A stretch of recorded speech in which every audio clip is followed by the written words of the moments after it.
बिस्मिल्लाहिर्रहमानिर्रहीम। अस्सलामुअलैकुम। Healthy TV में आप तमाम अहबाब को खुश आमदीद। आज की वीडियो में जो नुस्खा आप अहबाब के साथ शेयर करने लगा हूँ, यह ऐसे मर्द हजरात के बारे में है कि जो बांझपन का शिकार हैं। बांझपन यानी मनी का ना होना, मनी में जरासीम का ना होना, पसे सैल यानी मनी में रेशा पी वगैरह का होना, मनी में जरासीम का मुर्दा होना, इसको बांझपन कहते हैं। कुछ मर्द हजरात अपनी गफलत में रहते हैं और इलाज नहीं करते और अपने हम सफ़र को इसका कसूरवार ठहराते हैं। तो ऐसे मर्द हजरात जो बांझपन के शिकार हैं, उनके लिए आज बेहतरीन आजमूदा देसी नुस्खा लेकर हाजिर हूँ। इसके इस्तेमाल से इंशाल्लाह बांझपन दूर हो जाएगा। तो नुस्खा बताने के साथ साथ अब आपसे गुजारिश है कि अगर आपने हमारे चैनल को सब्सक्राइब नहीं किया तो सेहतमंद रहने के लिए हेल्दी टीवी को सब्सक्राइब कर दें। किसी भी पंसार स्टोर से आपने ये चंद अशिया लेनी है: मूचरेस, बम्बादाना, तखमी पूंज,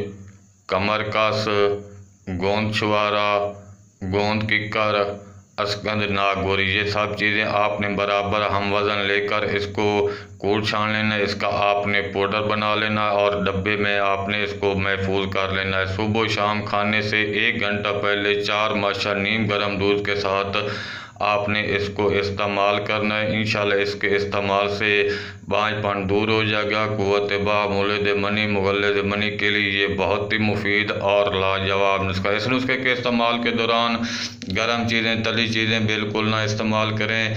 इंशाल्लाह इस नुस्खे के इस्तेमाल से जो बांझपन है वो बिल्कुल दूर हो जाएगा। बिल्कुल सादा आसान सा देसी नुस्खा अच्छा लगा है तो वीडियो को लाइक कर दें। मिलते हैं अगली वीडियो में एक नए नुस्खे के साथ, एक नए टोटके के साथ, एक नई इंफॉर्मेशन के साथ। तब तक के लिए अल्लाह हाफिज़।